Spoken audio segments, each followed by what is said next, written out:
Hola, bienvenido a un nuevo podcast de Fe Cerritos. Hoy escucharemos al pastor Juan Ricardo Castrillón. Comencemos. Una vez yo le escuché a mi pastor decir que había ocasiones donde él tenía que predicar con la fe en las medias. Como esos días que, y hay otros días pues distintos. Hoy no es que vaya a predicar así, solo que estaba pensando cuántas veces nosotros de pronto estamos como en ese momento alto, ¿cierto? Como decía el pastor, llenos de fe. Pero cuando uno está lleno de fe es porque en algún momento ha estado vacío de fe, ¿sí o no? Y cuando uno está vacío de fe y le toca creer, porque una cosa es creer lleno de fe, pero creer cuando uno está vacío. Entonces ese mismo pastor tenía una frase que me encanta, él decía, es que la fe solo es fe cuando es todo lo que tienes. Mientras tengas otra cosa. Entonces hoy no voy a predicar de fe, pero me gustaría tanto de verdad que esta fe sea contagiosa, porque tenemos un Dios de lo sobrenatural. Dios es así y eso no debería asustarnos. A veces uno pasa a dar el testimonio de oré y Dios hizo. Debería ser al revés, ¿cierto? Oré y no pasó nada, porque eso debería ser lo raro. Pero Dios hizo, debe ser nuestro hábitat. Dios escucha, Dios responde, Dios es un Dios de milagros. Bueno, dicho esto, me gustaría que abriera su Biblia conmigo en el Evangelio de Lucas, capítulo 19. Lucas, capítulo 19. Y estamos llegando a ese cierre de nuestra serie Sanamente. Yo no sé si ustedes lo han notado, pero los últimos sábados han sido así como todos emotivos. Como de reír, de llorar, de decir, ay, sí, el pastor también. Ay, no, vea, ellos también sufren. Sí, porque los ricos también lloran.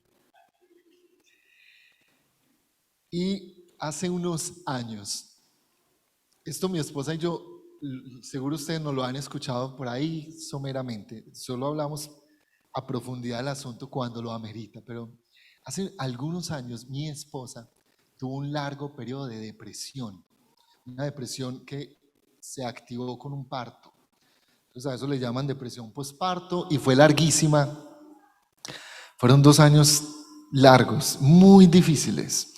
Los que han vivido, los que lo están viviendo, entienden lo difícil que es.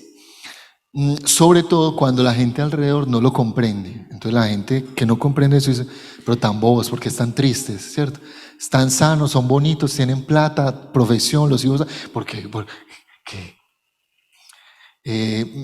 tengo un amigo que dice, no, a mí mi mamá me quitaba la depresión de una cachetada, ¡pim! Reacciones, le sacaban la depresión. Pero superamos ese tiempo que fue muy, muy difícil y yo salí como tan feliz, tan victorioso. Y más de 2 años, una depresión, el matrimonio aguantó, qué solidez, qué gente de Dios tan espectacular. Y yo siempre asumí que como eso no es una depresión postparto, eso le da a las mujeres o a los pájaros. Y llevábamos unos meses bien, o sea, yo viéndola súper bien. Por esos asuntos de Dios, yo me tomé un semestre sabático, entonces renuncié a mi trabajo y yo estaba tan seguro de lo que estaba haciendo, o sea, tengo ahorros para 6 meses, voy a descansar y como yo soy tan bueno en lo que hago, van a venir muchas propuestas, pero le puedo decir que 6 meses y sí, vinieron un par de propuestas y yo les dije, mire, si yo de verdad les intereso, espérenme en 6 meses, pues pasaron 6 meses. Nadie me llamaba. Y en esos 6 meses, yo que había sido testigo de una depresión, comencé a entrar en un episodio muy parecido. Entonces yo, que llevo años trabajando, madrugando, haciendo cosas, pensando, un día me desperté y me di cuenta que no tenía nada que hacer. Y me puse a barrer y a trapear. Entonces yo le hacía el almuerzo a mi esposa. y le empacaba es que la coquita para el trabajo, y llevaba a la niña a la escuela y la recogía. Entonces yo estregaba el baño con cepillo de dientes para sacar el mugre, y me di cuenta que me estaba enojando cuando la niña llegaba y de pronto dejaba los zapatos ahí, pero ¿cómo se le ocurre? No valora el esfuerzo. Y de pronto yo veía que mi esposa de la coquita del almuerzo dejó una parte, pero ¿qué es esto? Yo madrugué a hacerlo. Y me di cuenta que lloraba en las noches y no tenía una razón. Me daba miedo a morirme sin haber hecho nada en la vida. Yo quise en la vida cocinar, trapear, barrer. ¿Y qué me pasó? Tanta inteligencia desperdiciada. Y empecé a tener unos ataques. Luego descubrí cómo se llamaba eso, que se llaman ataques de pánico. Entonces yo me despertaba llorando en las noches. Y me daba cuenta, luego de ratos de llorar, me daba cuenta que tenía la cabeza ahí en las piernas de mi esposa y yo llorando.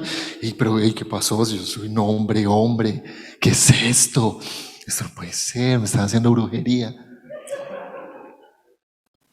Y en ese periodo, mi esposa me enseñó algo que ella aprendió. Y lo que hoy les quiero enseñar, de hecho lo aprendí de ella. Mi amor, si escuchas esto alguna vez. Pero esto lo aprendí con ella en ese periodo tan terrible, donde la vida perdió sentido, donde levantarse a la rutina era fastidioso, donde me volví la peor versión de una mamá regañona. Y el capítulo 19 de Lucas revela esto que les voy a enseñar esta noche. Como les dije, lo aprendí, de hecho, de mi esposa. Y estas son las 3 R's del proceso.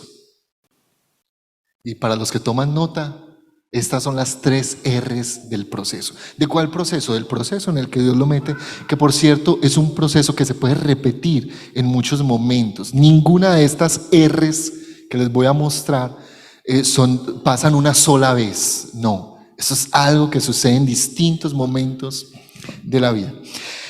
Esta es la historia de un hombre llamado Zaqueo y comienza así. Jesús entró a Jericó y comenzó a pasar por la ciudad. Había allí un hombre llamado Zaqueo. Era jefe de los cobradores de impuestos de la región y se había hecho muy rico. Y aquí les hago un paréntesis. Cuando la Biblia dice que alguien era rico, créame, era rico. O sea, no era de esas personas que se endeuda para parecer rico. No, este era rico. A propósito, era jefe de los cobradores de impuestos. Si aquí hay empleados de la DIAN, buenas noches. Este era un hombre rico con un puestazo. Versículo 3. Zaqueo trató de mirar a Jesús, pero era de poca estatura y no podía ver por encima de la multitud. Así como cuando la Biblia dice que alguien es rico, de verdad es rico. Si dice que era bajito, es un eufemismo. De verdad era bajito. Así que este era un hombre rico, pero bajito. Yo no sé si ustedes han conocido a alguien con poco poder ejerciendo todo ese poder sobre ti. Como un policía de tránsito. Un policía de tránsito no tiene mucho poder, pero cuando todo ese poder está sobre ti, ¿cómo duele? ¿Cierto? Cuando el Señor, aquí, fírmeme aquí. No, pero usted no sabe que, fírmeme aquí. Todo ese poder sobre ti. O un decano de una facultad, o un docente, ¿cierto? Claro que tienen poder, pero no tienen el poder de la vida, pero ese pequeño poder puesto sobre ti. Ahora, aquí estaba un hombre pequeño con un gran poder. Y a continuación vamos a notar que este no solamente era un hombre rico, era un hombre bajito, sino que esas dos condiciones desataban una serie de comportamientos en su vida. Versículo 5. Cuando Jesús pasó, miró a Zaqueo y lo llamó por su nombre. Zaqueo, le dijo, baja enseguida, porque debo ir a hospedarme en tu casa hoy. Zaqueo bajó rápidamente y lleno de entusiasmo y alegría llevó a Jesús a su casa. Pero la gente estaba disgustada y murmuraba: "Ja, fue a hospedarse en la casa de un pecador de mala fama".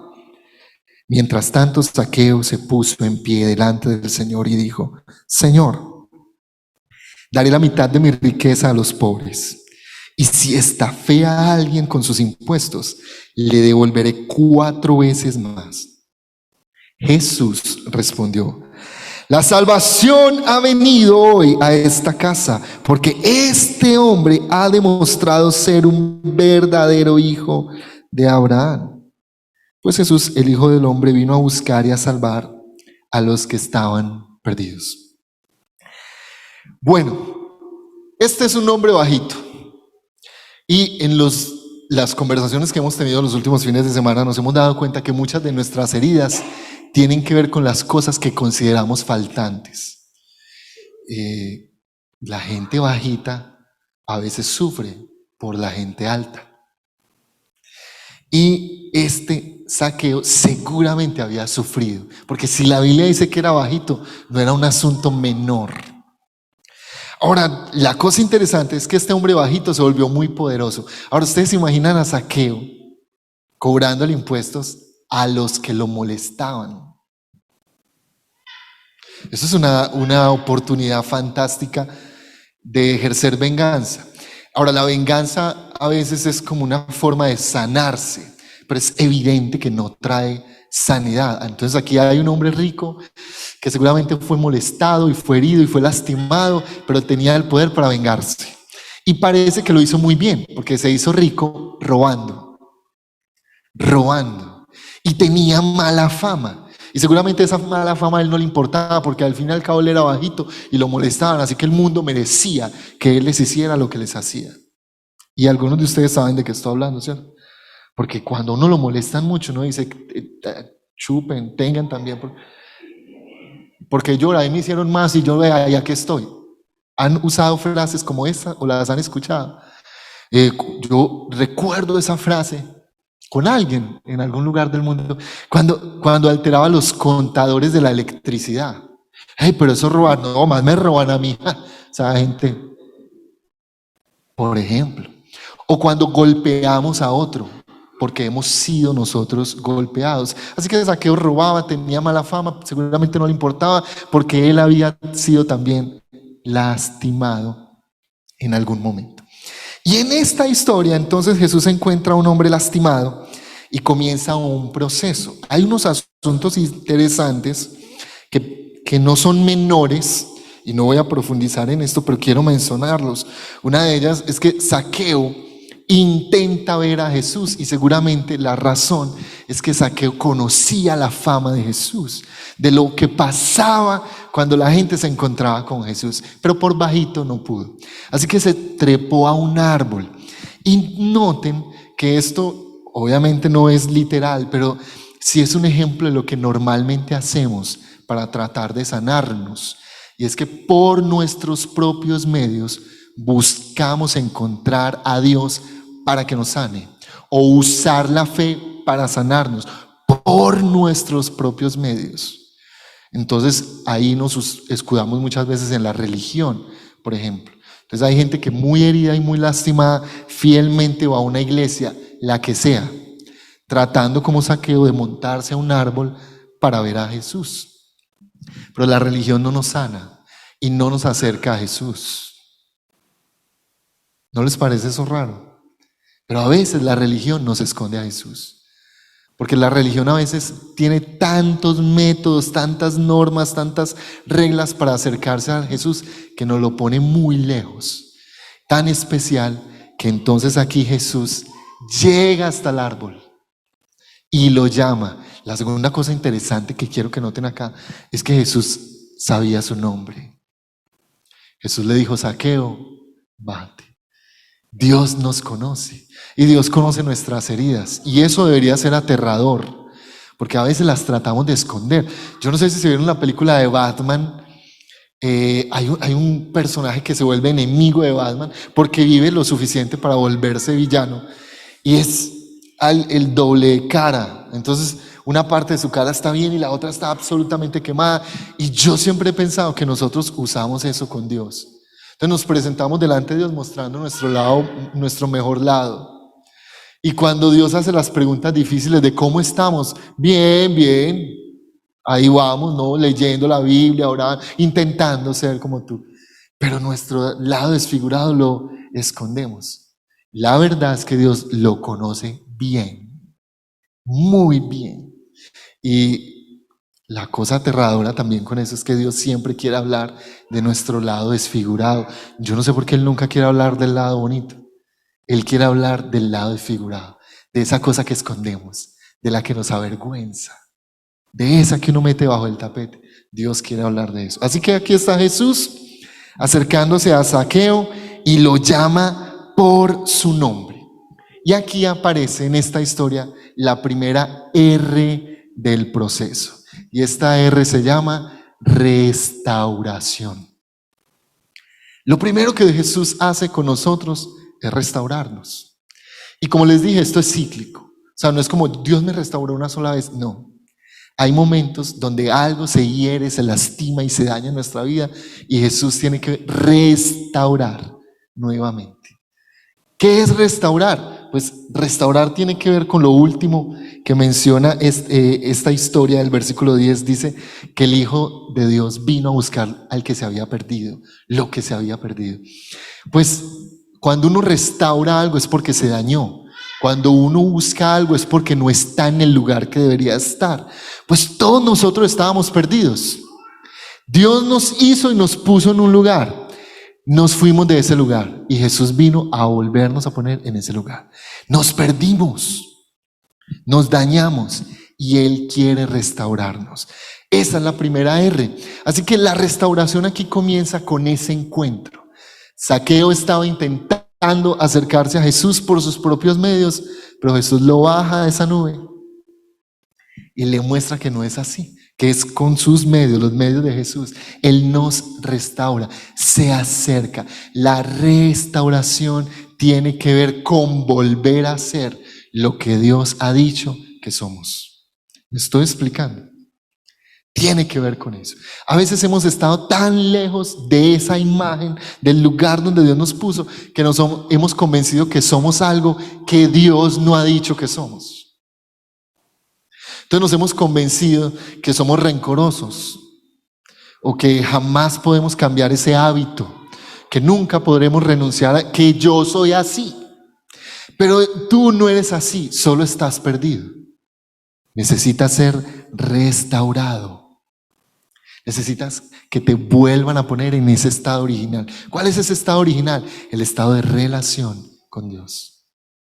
Eso es lo primero que Dios hace en el proceso. La segunda R, entonces aparece en el momento de la cena. Entonces la Biblia dice que Jesús le dice: es necesario que yo vaya a tu casa hoy y me hospede en tu casa hoy. En algunas versiones dice: es necesario que vaya a comer a tu casa hoy. Y aquí está hablando de la cena, la comida de la noche. ¿Por qué? En esta cultura había una tradición. Recuerden que estamos hablando de una época donde no había alumbrado público, ni carreteras pavimentadas, ni policías vigilando las esquinas. Así que si alguien llegaba a una casa ajena a las 6 de la tarde, por ley, el anfitrión estaba obligado a dejarlo pasar ahí la noche. Porque si lo dejaba ir y algo le pasaba, la ley lo hacía a él, al anfitrión, responsable. Hey, lo mataron y el último que visitó fue usted, hermano, y usted lo tiene que pagar. ¿Pero por qué? Porque lo dejó ir. Es muy peligroso la noche. Esa es la razón por la que Apocalipsis capítulo 3 dice: he aquí yo estoy a la puerta y llamo, si alguien oye y abre la puerta, yo entraré y cenaré con él. Dios quiere pasar la noche. Dios no quiere desayunar, Dios quiere cenar, porque Él quiere pasar la noche. Y no es entonces la noche el momento más complicado de la vida. Cierto que en la noche es donde uno dice: de esta no salgo. Cuando amanece uno dice: ve, no, yo lo soluciono. Pero de noche los problemas son más grandes. Aparece el coco, da miedo. De noche es que pasan esas cosas, ¿sí o no? Y Dios está interesado en pasar la noche con nosotros. El momento oscuro, el momento difícil, el momento aterrador. Dios quiere estar ahí. Así que Jesús le dice a Zaqueo, es necesario que yo vaya y cene y me hospede esta noche en tu casa. Y aquí aparece la segunda R, que es la reconciliación. Entonces en esta cena parece que había más gente. La gente que murmuraba de Zaqueo. ¿No les parece esto muy conchudo? O sea, este man nos cae mal, hablamos mal de él, estamos criticando a Jesús, pero ellos estaban ahí. En algunas versiones dice que estaban ahí comiendo, o sea, en la misma mesa. O sea, no estamos comiendo la comida de este tipo de mala fama que nos roba, pero ahí estaban. Y ahí comienza la reconciliación, porque el pecado solo es una ruptura. Escuchen esto, por favor, y esto siempre le digo a los alumnos, escuchen para que salgan de una eternidad de ignorancia. El pecado es una ruptura. El pecado rompe nuestra relación con Dios y rompe nuestra relación con la gente, con el prójimo. Así que la reconciliación es curar la ruptura con Dios y con el prójimo. Aquí ya Jesús había sanado la primera. Estamos bien, yo entro. Aquí hay una restauración en tu vida. Volvemos al estado original, estamos relacionados. Pero la consecuencia de estar en paz con Dios es que sano la otra relación, la que es con la gente. Hay reconciliación. No puede haber restauración si no tiene como consecuencia la reconciliación. Yo me debo reconciliar. En algo te ofendí, yo arreglo eso. Ahora, la reconciliación nos obliga a dos cosas. Una es la confesión. Y la confesión no es contar. Ay, mira, César, yo quiero contarte que yo te robé una vez. No. Y a la gente hace esto como justificándose, ¿cierto? No, yo te robé una vez porque tenía mucha hambre, no es que yo sea ladrón, es que era comida para mis hijos. La confesión es ponerse de acuerdo. Es decir, hey César, yo quiero contarte que una vez tomé un dinero ahí y yo te robé. Y César va a decir, sí, hermano, usted me robó. Y yo no voy a justificar eso, no sé, no me digas eso tan duro, no fue, yo lo tomé prestado. No es tomar prestado, para ti fue robar, entonces reconozco que te robé. Eso es confesión, ponerse de acuerdo. No es, no, mi amor, mira, es que yo quiero decirte que yo sí te engañé, pero no era que te quería engañar. No, a ver, fue un engaño, fue una mentira. Sí, fue una mentira. Yo me pongo de acuerdo. Y eso tiene que ver aún con Dios, porque nosotros nos justificamos, ¿cierto? Señor, usted sabe que yo hice eso, pero yo no tenía opción. No, eso no es confesión. La confesión es ponerse de acuerdo. Eso estuvo mal para ti, entonces reconozco que eso estuvo mal. Confesión. Y arrepentimiento. Y el arrepentimiento es cambio de conducta. Entonces no puede haber reconciliación con el prójimo si yo no he confesado y si yo no me he arrepentido. Y aquí vemos a Zaqueo diciendo eso, ¿cierto? Hey, a los que les robé. Él no dijo, hombre, yo les tomé prestados una platica, pero ya se las voy a devolver. No, les robé. La confesión está ahí, ¿cierto? Y el arrepentimiento es el cambio de conducta, ¿cierto? No es como, no, yo te robé y si me das papaya te vuelvo a robar. No. Es yo no lo vuelvo a hacer. ¿Y qué medidas vamos a tomar? ¿Cierto? Para que esto no vuelva a pasar. Entonces yo reconozco, yo lo hice, estoy muy arrepentido y lleguemos a un acuerdo. ¿Cómo hacemos para que tú estés tranquilo, que yo no vuelva a hacer eso? Y cómo yo también voy a estar tranquilo de que tú confías nuevamente. Tiene que haber arrepentimiento. ¿Vamos bien hasta acá? Pero luego aparece la tercera y última R del proceso. Entonces, ¿la primera cuál es? La segunda. Y la tercera es restitución. Y la restitución es consecuencia de las dos anteriores. Entonces, Dios me perdonó, me restauró, soy un hombre nuevo. Estoy en paz con Él y quiero estar en paz contigo. ¡Mua, mua! Flores para todos. Pero si yo no restituyo en lo que falté, en el daño que hice, No hay una restauración completa, ni hay una reconciliación completa. Entonces, la restitución es el resultado del cambio que hubo en mi vida. Te ofendí, yo te pido perdón. ¿Cómo reparo esto? ¿Me estoy explicando? Yo tengo que reparar. Yo hice eso estuvo mal. ¿Cómo lo reparo? ¿Cómo restituyo? ¿Cómo devuelvo? Entonces aquí vemos a Zaqueo, un hombre que tiene un verdadero encuentro con Dios, restituyendo. ¡Hey! Les robé, sí, les devuelvo. No solo lo que les robé, les devuelvo más de lo que les robé. ¡Hey! Te herí, te lastimé. No me va a alcanzar la vida para... Yo desde ahora voy a mostrarte y a tratarte de una manera diferente. Eso es restitución. Restitución. Yo devuelvo. Y estas 3 R's, ¿por qué son tan importantes? Bueno, como ya lo notaron, es el proceso en el que Dios nos lleva. Y es el proceso en el que Él nos une a su causa.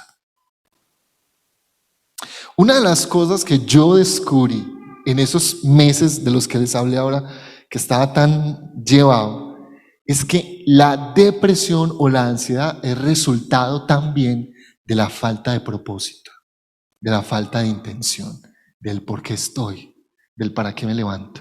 Y Dios sabe eso. Cuando Dios nos restaura y nos reconcilia, nos da como propósito la restitución, devolverle al mundo lo que en nuestra maldad le quitamos. Devolver a nuestras familias lo que en nuestra ignorancia y perdición les quitamos. Restituimos. Y un buen ejemplo de esto está en Colosenses capítulo 1. Y permítame, quiero leerles 2 versículos del capítulo 1. Y este también es un hombre que vivió las 3 R's con Dios. Y este es Pablo. Y Pablo escribe capítulo 1, versículo 28. Por lo tanto, hablamos de Cristo, advertimos a todos y enseñamos a todos con toda sabiduría que Dios nos ha dado, lo que Dios nos ha dado. Queremos presentarlos a Dios perfectos en su relación con Cristo. Aquí está hablando de su tarea, su propósito. Y mira lo que dice el versículo 29. Es por eso que trabajo y lucho. ¿Por qué trabaja y lucho? Para hablar de Cristo, para advertir a todos y enseñarles a todos. Por esto trabajo y lucho. Para hablar de Cristo, para advertir, para enseñar. Por esto trabajo y lucho. Y esta fue la restitución de Pablo, un hombre que mató cristianos, que persiguió gente, que asesinó gente que creía en Jesús. Y ahora él está diciendo, por esto trabajo y lucho, para enseñar, para orientar, para hablar de Cristo, para advertirle a la gente, por esto trabajo y lucho. La restitución nos obliga a dar. La pregunta es ¿qué? Entonces, los que hemos vivido un proceso de sanidad, entendemos que al ser sanos, estamos obligados a sanar. Los que hemos sido prosperados en cualquier área de nuestra vida, entendemos que si Dios nos ha prosperado es para que nosotros también demos. Los que hemos tenido una familia restaurada porque estaba en pedazos y Dios la sanó, entendemos que ahora nos debemos al mundo como familia para sanar otras familias. Restitución. Por eso enseñamos de Cristo. Por eso advertimos, por eso le contamos a la gente y en eso trabajamos y nos esforzamos. Y nótese que Pablo no termina diciendo solo que trabaja, dice que se esfuerza porque hay días donde la fe está en las medias, pero en esos días hay que restituir porque Dios nos restauró, nos reconcilió. Tenemos que restituir. ¿Qué vamos a dar al ser sanados? Entonces, yo no sé en cuál de estas R's están ustedes, si ya están en una. Como les dije, esto es cíclico. Yo he tenido que ser restaurado en muchos momentos de mi vida porque he perdido, me he bajado del lugar donde Dios me puso, ya no me siento con Él y Él tiene que venir y rescatarme, me restaura. Y al hacerlo entonces otra vez trae reconciliación entre Él y yo y entre la gente y yo. Y al hacerlo entonces me veo obligado a restituir. ¿En cuál estás tú? ¿Cómo están viviendo ese proceso? Si no lo están viviendo, ¿qué tal si pedimos a Dios que nos permita entrar en ese proceso? Que Él nos encuentre y nos diga, hey, hoy es necesario que yo esté en tu casa. Que esté en tu casa. Pónganse en pie, por favor. Y esta es la parte en las reuniones que a mí me cuesta más, porque yo siento que ya no lo sabemos de memoria, ¿cierto? Es como, ya nos dijeron que nos paremos, aquí van a orar, y ya eso se acaba. ¿Y qué vamos a comer? ¿Para dónde es que vamos ahora? Pero saben, esta es la parte donde se supone interiorizamos lo aprendido. Entonces yo les voy a pedir que no oren aún, sino que cierren sus ojos un momento. Y ahí con sus ojos cerrados, yo quiero que piensen cómo están.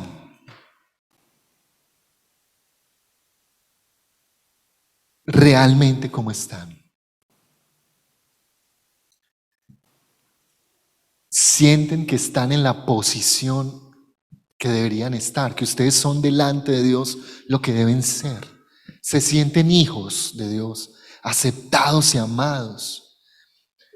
O por el contrario, sienten que están lejos, que no son escuchados, que hay cosas mal dentro de ustedes, que hay cosas que quizás han hecho, que están viviendo, que justifican que Dios no los escuche.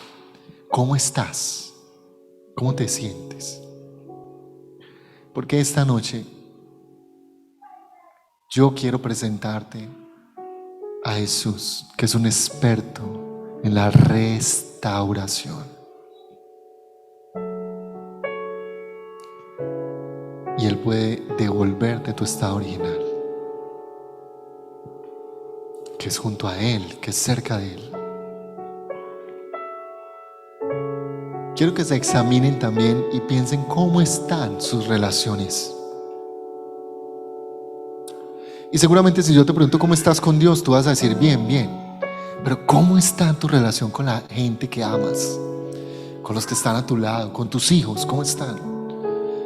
Con tus papás, con tu esposo, con tu esposa, con tus vecinos, con tus hermanos.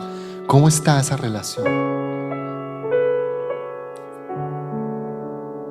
Porque la restauración debe traer reconciliación.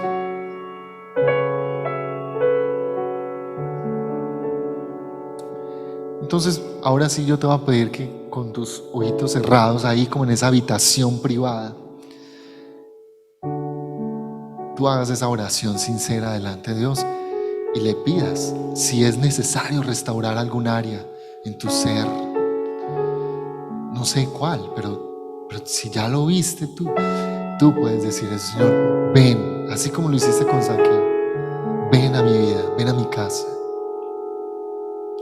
restáurame, sana lo dañado, sana lo enfermo. Si reconoces que hay una relación rota, puedes pedirle a Dios que te ayude a reconciliar. La confesión y el arrepentimiento no es un asunto sencillo, pero es la capacidad que Dios nos da cuando nos ha restaurado. Podemos confesar, podemos pedir perdón, podemos cambiar. Gracias por escucharnos. Recuerda seguirnos en nuestras redes sociales como @Iglesia Fe Cerritos. Hasta la próxima.